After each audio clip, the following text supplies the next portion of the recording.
생생하게 상생하며 YTN 라디오 생생경제. 안녕하세요. YTN 라디오 생생경제 김혜민입니다. 이한열 열사가 사망한 지 5년 만에 아버지가 사망합니다. 이한열 열사의 어머니가 이렇게 담담하게 인터뷰하시더라고요. 아들이 죽었는데 엄마나 아빠 둘 중 하나는 죽는 게 맞지 않아요? 둘이 같이 사는 건 이상하잖아요. 누가 죽어도 죽는 거예요. 살 수가 없으니까. 그리고 누군가의 아들이 또 죽었습니다. 태안화력 하청 노동자 24살 김용균.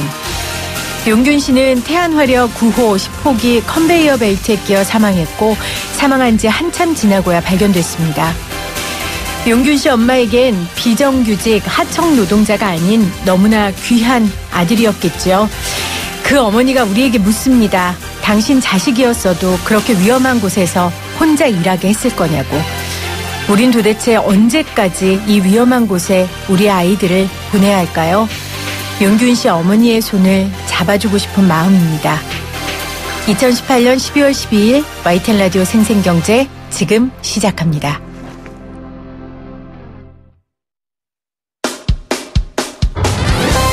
사람을 바꾸는 경제 이야기, 세상을 바꾸는 경제 뉴스. YTN 라디오 생생경제. 오늘 가장 생생한 경제 뉴스를, 뜨거운 경제 뉴스를 제일 생생하게 전해드리는 시간입니다. 얼마 전 프랑스의 노란조끼 시위에 대해서 프랑스 현지 취재를 하고 계신 임상훈 소장 연결해서 인터뷰한 적이 있습니다. 이후에 마크롱 대통령은 어제죠, 대국민 담화를 발표했고요. 이 발표에서 마크롱 대통령은 노란조끼 시위대의 요구를 대폭 수용한 것으로 보입니다. 임 소장님이 귀국하시자마자 저희가 잡아왔습니다. 스튜디오로 모셔왔습니다. 인문결 연구소 소장이자 르몽드 디플로마티크 편집위원이신 임상훈 소장님 나오셨어요. 안녕하세요, 소장님. 네, 안녕하십니까. 귀국 어제 하셨죠? 월요일 날 오후에 했습니다. 네. 어떻게 시차 적응은 되세요? 그냥 어떻게 겨우 하고 있습니다. 겨우 하고 계세요. 그냥 시간 날 때 짬으로 자고요. 맞아요. 한꺼번에 며칠 몰아서는 못 자고 고생하셔야 있습니다. 돼요. 네. 소장님 프랑스에서 얼마나 사셨죠? 이번 거 말고 네. 거기 살았던 12년 살았어요. 12년 동안 거기서 공부하신 거죠? 그렇죠. 그때는. 뭐 공부하셨어요? 인문학 공부했습니다. 인문학 공부하셨어요. 예. 그 프랑스에서 12년 동안에 이런 노란조끼 이번 시위 같은 시위를 보신 적이 있으세요? 이 정도 규모는 못 본 것 같고요. 시위가 물론 많이 있죠. 프랑스가 많이 있고 그러더라고요. 경험도 많이 해봤습니다만은 지금 이번에 있었던 그런 것 같이 여러 주에 걸쳐 가지고 그리고 특히 이제 이런 결국 폭력 시위까지 나왔잖아요. 그렇게까지 심한 거는 아마 못 본 것 같아요. 이번이 처음이다. 그 프랑스 사람들, 네. 그러니까 우리 소장님의 프랑스 친구들은 이 노란조끼 시위에 대해 어떻게 이야기하던가요? 아까 말씀하셨던 이번에 마크롱 대통령이 현지 시간으로는 월요일 저녁 8시였고 이게 우리 시간으로 하니까 화요일 새벽 4시였잖아요. 그때 이제 대국민 담화문을 발표를 하면서도 그 관련 언급을 했었는데 그러니까 갑자기 이렇게 프랑스 문제가 생겨서 이렇게 터져나온 꼭 그렇게는 볼 수가 없고. 그렇죠. 그동안에 이제 누적된 그런 좁게 보자면 프랑스고 넓게 보자면 유럽에 사실 우리가 부인할 수 없는 것은 여러 면에서 유럽이 좀 앞장서 왔던 건 사실이잖아요. 인류 문화에서. 그렇죠. 정신 문명 차원에서도 그렇고 물질 문명에서도 그렇고 그러다 보니까 이제 많이 지친 듯한 사실 우리 입장에서는 그러니까 유럽 친구들이 우리를 볼 때는 굉장히 다이나믹하다 이런 거를 보는 반면에 우리가 유럽을 봤을 때는 많은 것을 이뤄왔고 우리한테 많은 것을 가르쳐 줬는데 좀 많이 지쳐 보인다. 이런 게 보이는데 그러니까는 수십 년 동안 누적되어 왔던 그러니까 프랑스만 하더라도 사실상 70년대 정도까지 좀 더 보자면 80년대까지는 성장을 굉장히 지속적으로 네. 계속 해왔었죠. 네. 근데 그 이후로 최근까지 한 3, 40년 정도를 굉장히 지친 모습으로 그동안에 그 많은 문제들이 누적이 되어왔던 것. 네. 이것이 이번에 폭발했다. 물론 이제 그 어떤 도화선이 됐던 것은 유류세의 인상. 네. 이게 이제 굉장히 상징적인 그런 것이었지만 그거 하나만으로 이번에 문제가 폭발한 것은 아니다. 네. 이런 시각이 이제 프랑스 친구들도 가지고 있죠. 그렇죠. 우리나라의 관용, 톨레랑스의 개념을 소개한 분이 홍세화 맞습니다. 선생이시잖아요. 그렇죠. 예. 프랑스에서 거주하셨었고. 네네.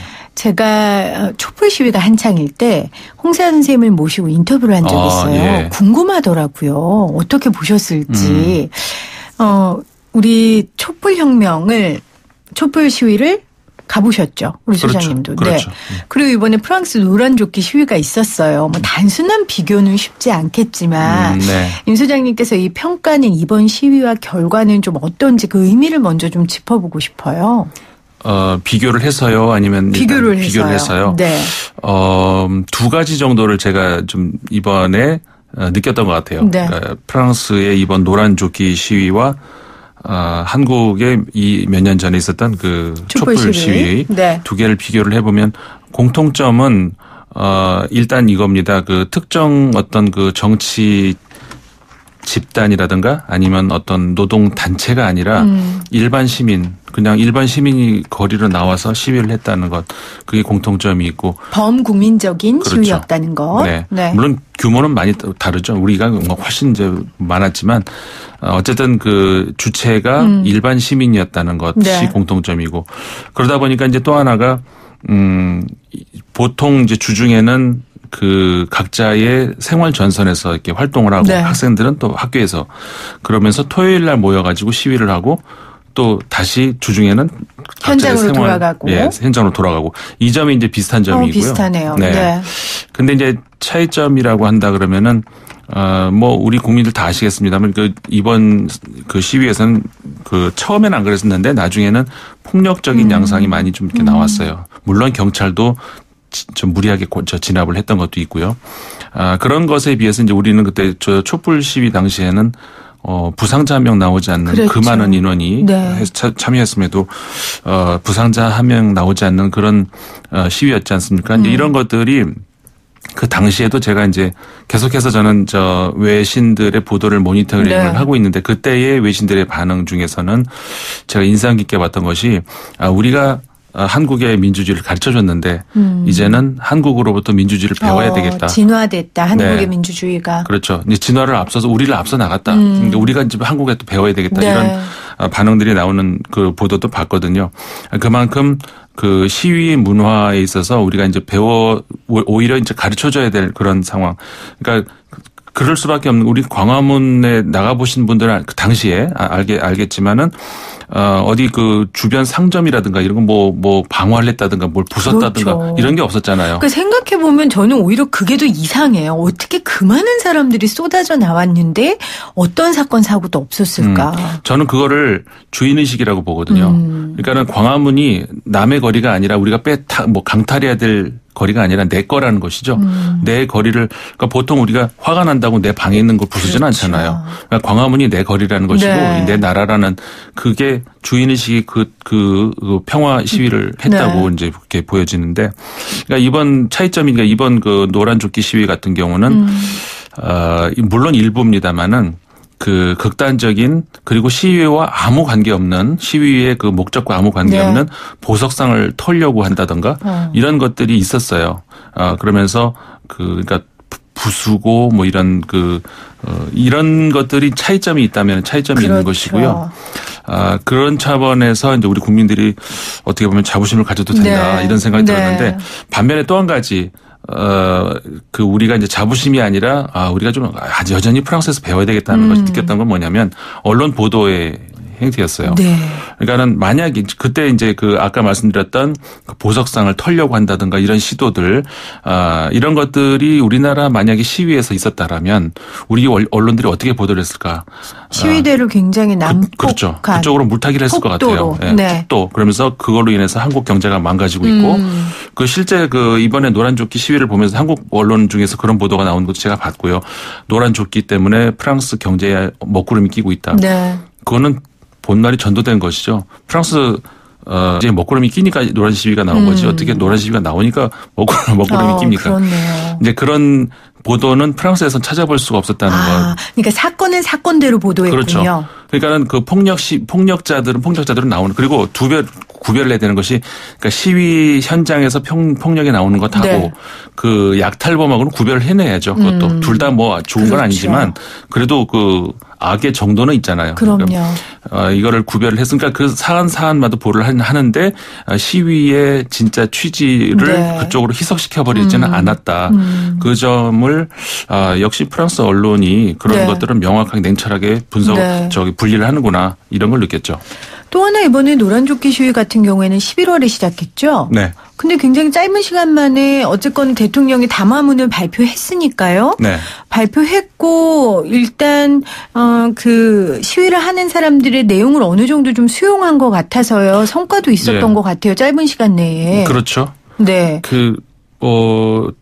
일요일, 그러니까 월요일이죠. 아까 말씀드렸죠. 그 월요일 저녁, 현지 시간으로 월요일 저녁에 대국민 담화를 이제 발표를 했는데, 거기 내용에 보면은 이제 그 중요한 건 몇 가지가 있어요. 이제 그거를 지금 말씀드려 볼까요? 그러니까 제일 크다고 할 수 있는 것이 최저임금을 네. 인상을 했던 것. 그러니까 우리나라 언론 보도됐죠. 100유로, 월 100유로를 인상을 했어요. 굉장히 폭이 큽니다. 그 프랑스가 물론 우리보다도 이제 최저임금이 많고 유럽에서도 많은 편이에요. 그 일부 이제 아주 그 복지국가를 제외하고는 프랑스가 네. 굉장히 많은 편인데 1,498.47유로가 월 최저임금이거든요. 네. 여기서 100유로를 올렸다고 하면 1,598.47유로가 되는데, 이렇게 되면은 이 계산해 보면 6.6% 혹은 6.7% 정도의 인상 폭입니다. 네. 이 정도 인상 폭이면 굉장히 큰 거거든요. 원래 예고했던 것이 3% 인상하겠다. 그러니까 시위 이후에, 그것도 큰 거였는데 거기서 이제 대통령이 더 올린 것이죠. 그러면 이 올린 거의 배경은 아무래도 시위대들을 그렇죠. 좀 달래기 위함이겠죠. 그렇죠. 네. 100% 네. 그거죠. 처음부터 네. 그렇게 계획했던 건 아니기 때문에.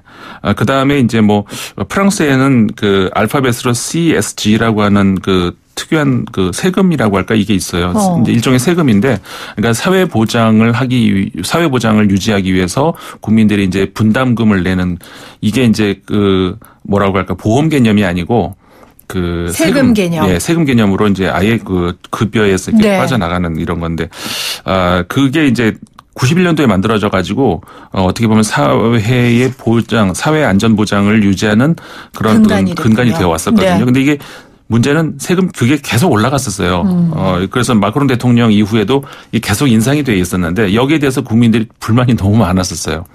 그러니까 그 점에 있어서 이번에 퇴직자들도 역시 분담을 해야 되는데, 퇴직자들 중에서 그래도 이제 그 적게 소득이 있는 퇴직자들이 네. 있을 거 아니에요. 그 사람들에 한해서는 세금이 인상을 이번에 취소하는. 인상분을 취소하는. 네. 전혀 안 받는 게 아니고, 이제 그 조치. 그 다음에 이제 초과임금에 대해서는 전혀 그 추가의 그 세금을 받지 않는 이런 거 몇 가지 이제 이런 그 제시를 하면서 국민들 입장에서 보기에는 어느 정도의 그 시위 이후에 국민들 목소리를 수용을 했다. 네. 이렇게 이제 보고 있는데, 충분치는 않다는 의견이 더 많은 것 같아요. 그러면 국민들은 뭐 더 원하는 몇 가지 안건이 있을 거 아닙니까? 네. 대표적인 원하는 안건이 또 뭐가 있습니까?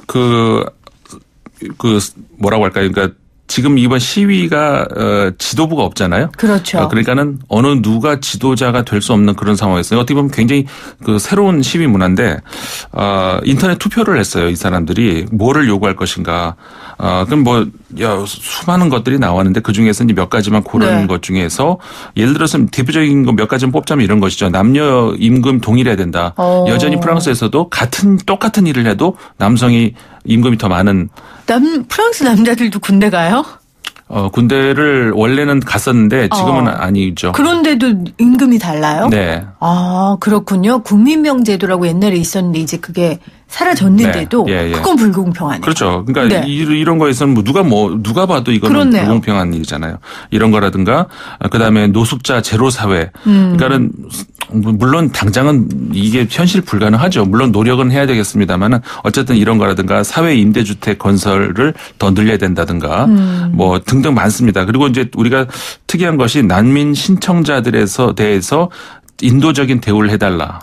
이런 내용도 있었고. 네. 그러니까 프랑스 특유의 뭐라고 할까 연대 정신이 이런 데에도 녹아 있다고 할 수가 있는 것이죠. 그렇겠네요. 국민들은 그러면 아직까지 여전히 원하는 건 있지만 이 네. 시위에 대해서는 계속 할 것 같으세요? 제가 볼 때는 계속 할 것 같아요. 그러니까 대통령의 담화 직후에 네. 정치권이라든가 이제 어떤 그 노동단체라든가 이렇게 반응이 나오지 않습니까? 근데 대체적으로 불만족스러운 반응들이 많았고요. 물론 뭐 야당이니까 그럴 수밖에 없는지는 모르겠습니다만은 우리가 요구하는 것을 대통령이 수용하지는 않았다. 시위는 계속된다라고 이제 발표를 했어요. 그래서 이제 이번 토요일도 시위가 계속될 것으로 보이는데 다만 이제 시위 규모가 어느 정도가 될 것인가가 어떻게 보면 앞으로의 그 전망을 할 수 있는 지속성의 관건이 되겠죠. 그렇죠. 규모. 네. 그리고 이제 더 이상 폭력 시위는 어느 때는 수용할 수 없지만 네. 어쨌건 대통령이 담화를 내놓은 이 상황에서 조금이라도 폭력 시위가 난다면 시위대들도 좀 입장이 많이 난처해질 것 같아요. 네. 다만 근데 아까 제가 아까 언론 그랬잖아요. 이야기하시는 구별을 것처럼. 해야 네. 되겠다. 그러니까는 무슨 약탈을 한다든가 이런 건 이제 범죄 행위고 제외를 해야 되고 그 시위 현장에서의 폭력 이거는 어떻게 보면 쌍방 간의 어떤 그 상호 책임이 전혀 예를 들어서 100대 0은 아니라고 그렇죠. 봐야 되거든요. 시위대와 정부 쪽과 경찰 그렇죠. 쪽과. 경찰 같은 경우도 이번에 이제 그 2차 대전 이후로 처음 등장했다고 하는 장갑차가 파리 시내를 점령을. 심각했었군요, 분위기가 예. 정말. 그리고 이제 그 안에도 상당한 이제 무기가 있었던 네. 모양이에요. 쓰지는 않았지만 뭐 그런 거라든가 그다음에 동영상으로 공개가 돼서 저 분노를 촉발시켰던 것이 뭐냐면 고등학생 시위들을 이렇게 수십 명을 무릎 꿇여서 이렇게 앉혀놓고 진압하는 장면 이런 것들이 그러니까 경찰이 과잉 진압 그 요소도 있었기 네. 때문에 과연 폭력 시위가 줄어들 것인가는 경찰의 대응에도 또 어느 일정 부분 네. 달렸다 이렇게 볼 수가 있는 것이죠. 네. 아까 방금 언론의 문제점 지적해 주셨는데 제가 똑같은 지적해 주신 문제대로 발언을 했네요. 그러니까 제가 말씀드린 거는 어찌됐건 이 시위가 계속해서 지속되려면 평화롭게 돼야 되잖아요. 네. 그러니까 그런 약탈하는 사람들에 대한 철저한 감시도 있어야 되고 우리 촛불 시위 같은 경우에는 서로가 절제시켰었잖아요. 그랬었죠. 그게 저는 굉장한 힘이었다고 맞습니다. 경찰도 보거든요. 굉장히 절제를 맞습니다. 했었고. 경찰도 그 당시에 뭐 폭력 시위 크고 작은 건 있었지만 뭐 물대포를 쏜다든지 살수차를 쏜다든지 이런 거는 없었었잖아요. 네. 그래서 드린 말씀이었고요. 네. 이 최저임금 관련된 게 우리나라도 이슈여서 좀 여쭤볼게요. 프랑스는 이 최저임금을 어떤 과정을 통해서 결정합니까? 우리나라와 비슷한 점도 있고 다른 점도 있는데요. 네. 일단은 그러니까 그 위원회 개념에 결정을 한다는 점에서는 좀 비슷하긴 한데 우리는 정부가 관여할 수 있는 이런 문제는 아니잖아요. 뭐 대통령이 결정하는 그럴 권한이 있는 그렇죠. 건 아니잖아요. 근데 프랑스 같은 경우는 정부가 결국은 그 결정을 하는 그러니까는 노사 양쪽의 반응을 다 종합을 해서 네. 그 결정을 정부가 하는 이런 형태거든요. 그렇기 때문에 이제 이번에 그 대통령의 이 인상 반도 나올 수 있었던 것인데 그런 점에서는 우리나라하고 조금 다르죠. 네. 그러면 프랑스의 기업들, 사용자 측은 반응이 어떻습니까? 이 최저임금 인상에 대해서? 뭐 우리 상식적으로 생각하면 당연히 최저임금 오른다고 했을 때 네. 사용자가 환영하지는 않겠죠. 근데 지금 워낙에 국민들의 반응이 아주 그냥 그 열이 나 있기 때문에 사용자 측 입장에서는 크게 반응을 하지 않는 것 같아요. 그리고 일단 아까 말씀드렸던 대통령의 국민 담화에서도 그런 부분이 있었어요. 그러니까 사용자 측에다가 대통령이 가능하다면은 좀 직장인들에게 조금 더 어떤 베풀 수 있는 회사라면은 좀 그렇게 한다면은 국가에서도 세금을 더 감면을 해주겠다. 그러니까 재정 지원을 좀 하겠다는 거죠. 최저임금에 대한. 네네. 네. 그런 것에 대해서 그러니까는 이 사용자 측 입장에서도 크게 반발할 수 없는 그런 분위기죠. 지금 6.7% 최저임금 올리면 약 100억 유로고요. 우리나라 돈으로 이게 12조 넘어요. 네.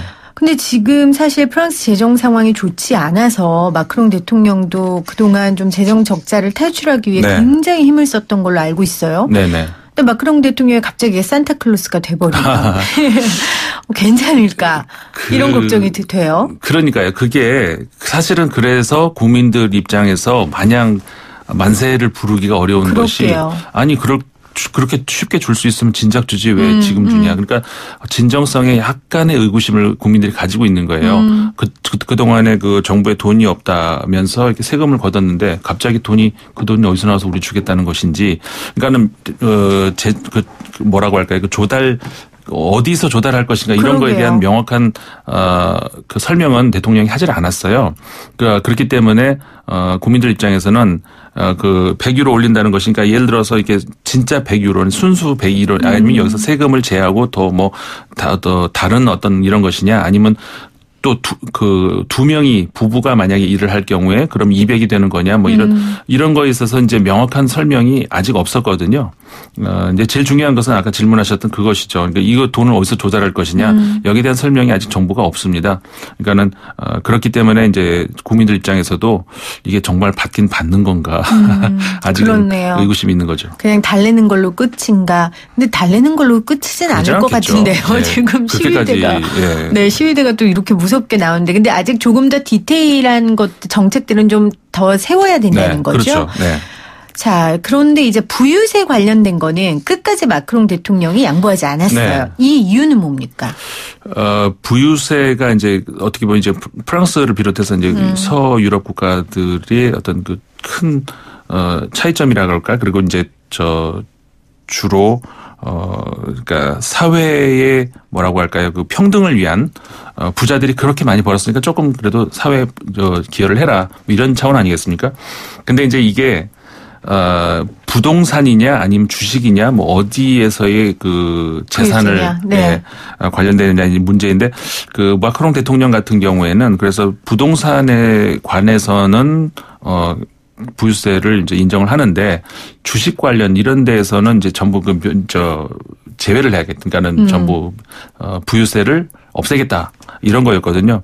근데 국민들 입장에서는 부동산은 집은 소유하고 있는 부자가 아니더라도 소유를 하고 있잖아요. 근데 이제 주식 같은 것들은 예를 들어서 큰 주식은 부자들이 주로 가지고 있지 서민들은 큰 주식을 가지지는 않잖아요. 그렇죠. 그러니까는 그것이 결국은 이제 서민들을 위한 정책이라기보다는 부자를 위한 정책이다. 근데 이제 대통령이 그런 정책을 유지를 계속 하겠다는 것은 결국은 그러니까는 그런 부자들이 감세를 해줄 테니까는 사회에 좀 투자를 해달라. 이런 요구 아니겠습니까? 근데 이제 시민들 입장에서는 지금까지 예를 들어서 법인세 문제도 법인세도 이제 더 감해주겠다 이렇게 얘기를 하고 있는데 법인세를 감하고 부유세를 빼줘가지고 그게 사회를 투자된 적이 있느냐 이런 불만이 있어요. 국민들 입장에서는. 그러니까는 이런 모든 것들이 아까 초반에 말씀드린 것처럼 CSG라고 하는 사회보장을 위한 기금을 모아야 되는 것이 결국은 이 서민들 세금에서 그 조달을 하고 그러니까 우리 사회보장을 위해서 우리가 돈을 내서 하는 거라면 이게 무슨 국가의 그 존재 이유가 뭐냐. 그리고 최근 10년 동안에 프랑스에서도 역시 그 부유층과 그렇지 않은 그러니까 20% 빈부격차가 커졌군요. 빈부격차가 점점 커지고 있거든요. 그러니까 그렇게 된다면은 상위층은 국가가 역할을 줄여라. 그다음에 그 일반 서민들은 국가가 결국은 그 역할이 우리 보고 우리가 책임지라는 것이면 국가가 있을 이유가 뭐냐 이런 불만인 것이죠. 그러니까 그 부유세를 둘러싸고 결국은 사실은 아까 말씀드렸던 그 뭐라고 할까요? 그 최저임금 인상 그게 아니고 부유세가 어떻게 보면 초점이 될 수가 있는 건데 이 마크롱 대통령이 그거는 포기를 안 하겠다는 거거든요. 그게 어떻게 보면 그래서 아까 시위가 계속 지속될 것인가 아닐 것인가에서도 키 포인트가 될 수 있는 부분이거든요. 그럴 수 있겠네요. 네. 이 프랑스 지금 상황이 너무 우리나라에 여러 가지 시사하는 바도 많은 것 같고 우리가 이 상황을 잘 분석해서 우리한테 적용할 부분이 많은 것 같아서 귀국하시자마자 바로 모셨습니다. 네, 납치당했습니다. 오늘 와주셔서 감사하고요. 다음에 또 조금 더 심도 있는 이야기 나눠보도록 하겠습니다. 고맙습니다, 수장님. 네, 고맙습니다.